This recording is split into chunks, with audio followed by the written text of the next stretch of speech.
बच्चों good morning. आज हम पढ़ेंगे हिंदी व्याकरण एवं रचना कक्षा 5। पाठ है आपके 10। पाठ का नाम है नारी शक्ति की प्रतीक भगिनी निवेदिता। इस पाठ में हमने कल कुछ पढ़ा था और आज हम आगे का पढ़ेंगे, पर इससे पहले हम कल वाला एक बार रिवीजन कर लेंगे। अपने देश में बहुत कुछ कर गुजरने वाली महिलाओं से हमारा इतिहास भरा पड़ा है, परंतु एक विदेशी महिला ने भारत के लिए जो कुछ कार्य किया वह एक अनूठा है। भगिनी निवेदिता स्वामी विवेकानंद से प्रभावित होकर उनके आह्वान पर भारत की महिलाओं को शिक्षित करने के लिए भारत आई थी। उनका जन्म आयरलैंड में हुआ था, परंतु उन्होंने भारत भूमि में अपनी मातृभूमि के दर्शन किए और भारत की बेटी बनकर स्वतंत्रता आंदोलन में क्रांतिकारी भूमिका निभाई थी। उनका पूरा नाम मार्गरेट एलिजाबेथ नोबेल था। उनके पिता का नाम सैमुअल रिचमंड नोबेल था व माँ का नाम मेरी इसाबेला था। बचपन में ही उनके माता पिता का देहांत हो गया था। इनका लालन पालन नाना हैमिल्टन द्वारा किया गया था। हैमिल्टन आयरलैंड के स्वतंत्रता आंदोलन के प्रमुख सूत्रधार में से एक थे। मार्गरेट की शिक्षा लंदन चर्च में आवासीय विद्यालय में हुई थी। मार्गरेट को शिक्षण का कार्य अच्छा लगता था, अतः वह 17 वर्ष की उम्र में ही एक विद्यालय में पढ़ाने लगी। वह स्वयं द्वारा विकसित पद्धति से शिक्षा दिया करती थी। धर्म में रुचि होने के कारण चर्च की गतिविधियों में भी भाग लेती थी तथा अधिकांश समय अध्ययन, मनन एवं सत्य की खोज में ही लगाती थी। तभी एक घटना घटी जो उनके जीवन को एक नया मोड़ देने वाली थी। एक सन्यासी का लंदन में आगमन हुआ जिनका नाम था स्वामी विवेकानंद। स्वामी जी शिकागो के विश्व धर्म सम्मेलन में ख्याति अर्जित कर अपने कुछ मित्रों के आग्रह पर इंग्लैंड आए थे। मार्गरेट की स्वामी जी से प्रथम भेंट यहीं हुई थी। मार्गरेट ने स्वामी जी के प्रवचन सुने, वाद विवाद, तर्क वितर्क किया और अपने आप को पूर्ण संतुष्ट कर लेने के उपरांत ही उन्होंने स्वामी जी को अपना आदर्श चुना और स्वामी जी के आग्रह पर उन्होंने भारत आना तय कर लिया। भारत आकर वो अत्यधिक प्रसन्न हुई।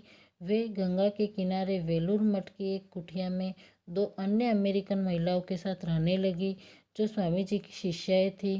स्वामी जी ने मार्गरेट को नया नाम दिया, निवेदिता दिया और आग्रह किया कि वह भगवान व भारत के चरणों में अपना जीवन अर्पित कर दे। अब हम आगे पढ़ेंगे जो चौथा चैप्टर है आपके। भगिनी निवेदिता ने स्वामी के उपदेशों को जन जन तक पहुंचाने का कार्य करने के साथ साथ कलकत्ता में लड़कियों का एक स्कूल भी आरंभ किया। भगिनी निवेदिता ने जो स्वामी जी के उपदेश थे उन्हें लोगों तक पहुंचाया, प्रत्येक मनुष्य तक पहुंचाया। उसके साथ साथ कलकत्ता में उन्होंने लड़कियों के लिए एक स्कूल भी आरंभ किया। वहाँ छोटी लड़कियों को पढ़ाने लिखाने के साथ साथ मिट्टी का काम, चित्रकारी का काम आदि भी सिखाया। वहाँ पे छोटी लड़कियों को पढ़ाया जाता था और साथ साथ में उनको मिट्टी का कार्य मतलब मिट्टी से बनने वाली चीज़ों के बारे में सिखाया तथा चित्रकारी का भी कार्य सिखाया। जब कलकत्ता में महामारी फैली तो निवेदिता ने टोली बनाकर दिन रात भूख प्यास की चिंता किए बिना रोगियों की चिकित्सा, सेवा, सफाई आदि कार्यों कर पीड़ितों की मदद की। कलकत्ता में जब महामारी फैली थी, वहाँ पर बीमारी फैली हुई थी, तब निवेदिता ने अपने साथियों के साथ मिलकर एक ग्रुप बनाया। फिर दिन रात भूख और प्यास की चिंता किए बिना रोगियों की सेवा करने लगी। उनकी साफ सफाई आदि का कार्य वो देखने लगी और पीड़ित लोगों की मदद करने लगी थी।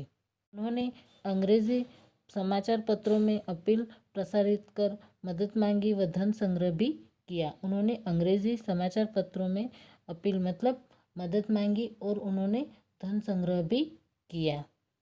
वह लेखन कला में एवं बोलने में निपुण थी। वह लिखने में और बोलने में निपुण थी। इसी क्षमता का उपयोग कर वह अपनी बात बड़े बड़े समूहों तक पहुंचाने में सफल रहती थी और वो लिखने और बोलने में अच्छी थी। इसी का वो अच्छा फ़ायदा उठाती थी और वह बड़े बड़े समूहों में अपनी बात कह सकती थी और कहने में वो सफल भी होती थी। अब इसके शब्दार्थ है आपके। जन जन प्रत्येक मनुष्य, चित्रकारी, चित्र बनाने की कला, महामारी, बड़े क्षेत्र में फैलने वाली मारक छूत की बीमारी, मदद, सहायता, संग्रह, इकट्ठा। अब इस गद्यांश से प्रश्न उत्तर। पहला प्रश्न है उपयुक्त गद्यांश का उपयुक्त शीर्षक लिखिए। तो उपयुक्त गद्यांश का उपयुक्त शीर्षक क्या होगा? भगिनी निवेदिता। दूसरा प्रश्न है निवेदिता ने महिलाओं के लिए क्या कार्य किए? तो उसका उत्तर हो जाएगा भगिनी निवेदिता ने कलकत्ता में लड़कियों के लिए एक स्कूल आरंभ किया। वहाँ लड़कियों को पढ़ाने के साथ साथ मिट्टी का काम, चित्रकारी का काम आदि भी सिखाया। तीसरा प्रश्न है महामारी के समय निवेदिता ने किस प्रकार सेवा की? तो इसका उत्तर होगा जब कलकत्ता में महामारी फैली तो निवेदिता ने टोली बनाकर दिन रात भूख प्यास की चिंता किए बिना रोगियों की सेवा से चिकित्सा, सफाई आदि का कार्य पीड़ितों की मदद के लिए किया था। चौथा प्रश्न है लड़कों शब्द का विपरीतार्थक शब्द गद्यांश से छांटकर लिखिए। तो क्या होगा? लड़कियां। क्या होगा? लड़कियां। अब हम 5वां पैराग्राफ पढ़ेंगे। निवेदिता ने जब अंग्रेजों का भारतीयों के साथ बर्बरतापूर्ण व्यवहार देखा तो वह पूर्ण ताकत के साथ भारत की स्वतंत्रता की लड़ाई का समर्थन करने लगी। जब उन्होंने अंग्रेज़ों का दुष्ट या क्रूर व्यवहार देखा तो वह भारत के समर्थन में स्वतंत्रता लड़ाई में अच्छे से भाग लेने लगी थी। उन्होंने बंगाल विभाजन का विरोध किया। उन्होंने बंगाल का जब विभाजन हो रहा था तो उसका भी उन्होंने विरोध किया था।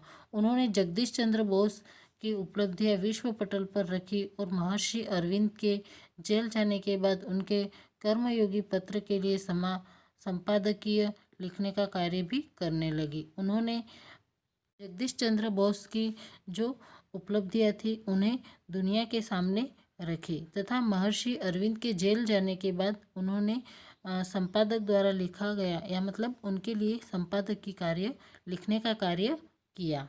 अब इसके शब्दार्थ। बर्बरतापूर्ण मतलब दुष्टतापूर्ण या क्रूरतापूर्ण। समर्थन पक्ष लिया। विश्व पटल दुनिया के सामने। संपादकीय संपादक द्वारा लिखा गया। अब इसके प्रश्न उत्तर। पहला प्रश्न है भगिनी निवेदिता ने स्वतंत्रता की लड़ाई का समर्थन क्यों किया? तो उसका उत्तर क्या होगा? अंग्रेजों द्वारा भारतीयों के साथ बर्बरतापूर्ण व्यवहार देखकर उन्होंने स्वतंत्रता की लड़ाई का समर्थन किया। दूसरा प्रश्न है बंगाल विभाजन का विरोध किसने किया था? तो उसका उत्तर क्या आएगा? भगिनी निवेदिता ने। और तीसरा प्रश्न है अरविंद के जेल जाने के बाद निवेदिता ने क्या कार्य संभाला? तो उसका कार्य था कर्मयोगी पत्र के लिए संपादकीय लिखा।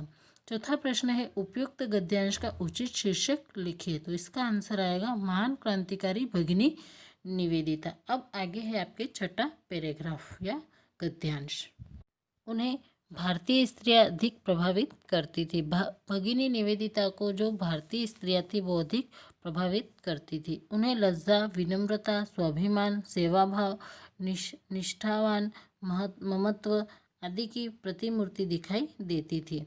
भारतीय स्त्रियां जो थी वो उन्हें लज्जा तथा विनम्रता की, स्वाभिमान की, सेवाभाव की, निष्ठामान की, ममत्व की मूर्तियाँ दिखाई देती थी। उन्हें भारतीय स्त्रियों में ये सारे गुण दिखाई देते थे। वह समय समय पर महिलाओं को लक्ष्मीबाई, अहिल्याबाई के वीरतापूर्ण कार्यों की भी याद दिलाती थी। वो समय समय पर सभी महिलाओं को इन महान महिलाओं की याद दिलाती थी जिन्होंने अच्छे कार्य किए थे वीरता के साथ में। उनकी दृष्टि जाति, प्रांत व भाषा आदि से ऊपर थी। वो इन सभी चीज़ों को नहीं मानती थी। जातिवाद को, प्रांत को, भाषा को वो सबसे ऊपर अपनी नज़र को रखती थी। भगिनी निवेदिता ने भारत को अपनाने के बाद कभी भी अनुभव नहीं होने दिया कि वह एक विदेशी है। भगिनी निवेदिता ने जब भारत को अपना मान लिया था उसके बाद उन्होंने कभी अपने मन में ये भाव नहीं लाया कि वह एक विदेशी है। उन्होंने भारत के लिए जो किया उसे कोई अन्य नहीं कर सकता था। उन्होंने विदेशी होकर जब भारत को अपनाया और भारत के लिए जो कार्य किया वो कोई और नहीं कर सकता था। वह भी स्वामी जी की तरह ही 44 वर्ष की अल्प आयु में नीचे उद्घृत वेद की पावन ऋचाओं का संवेद स्मरण करते हुए संसार से विदा हो गई। केवल 44 वर्ष की आयु में ही वो संसार से विदा हो गई थी। इन पंक्तियों का स्मरण करते हुए अस्तो माँ सद्गमय, तमसो माँ ज्योतिर्गमय, मृत्योर्मा अमृतम गमय। अब इसके शब्दार्थ। स्वाभिमान मतलब स्वयं पर अभिमान। ममत्व मतलब ममता का भाव। भगिनी मतलब बहन। निष्ठावान समर्पित। अल्पायु छोटी आयु, उद्धृत यानी लिखी हुई, पावन पवित्र, स्मरण याद, अस्तो असत्य, तमसो अंधकार, ज्योतिर्गमय मतलब प्रकाश की ओर गमन करे, मृत्योर्मा मृत्यु से, गमयम मतलब गमन करे। अब इसके प्रश्नोत्तर। पहला प्रश्न है, निवेदिता भारतीय स्त्रियों से क्यों प्रभावित हुई थी? निवेदिता, इसका उत्तर आएगा निवेदिता भारतीय महिलाओं उन्हें लज्जा, विनम्रता, स्वाभिमान, सेवाभाव, निष्ठावान, ममत्व आदि की प्रतिमूर्ति दिखाई देती थी। दूसरा प्रश्न है, भारतीय महिलाओं को भगिनी निवेदिता किनका स्मरण कराती थी? तो उसका उत्तर आएगा लक्ष्मीबाई अहिल्याबाई के वीरतापूर्ण कार्यों का स्मरण कराती थी। जो तीसरा प्रश्न है, निवेदिता का देहांत कितनी वर्ष की आयु में हुआ था? तो इसका उत्तर आपके आएगा 44 वर्ष की अल्प आयु में हुआ था। चौथा प्रश्न है, उपयुक्त गद्यांश का उचित शीर्षक लिखिए। तो इसका उत्तर आपके आएगा नारी शक्ति की प्रतीक भगिनी निवेदिता। इस पाठ में हमने निवेदिता के जीवन के बारे में पढ़ा था। अब आगे हम इसके क्वेश्चन आंसर जो है वो आपको PDF कर देंगे।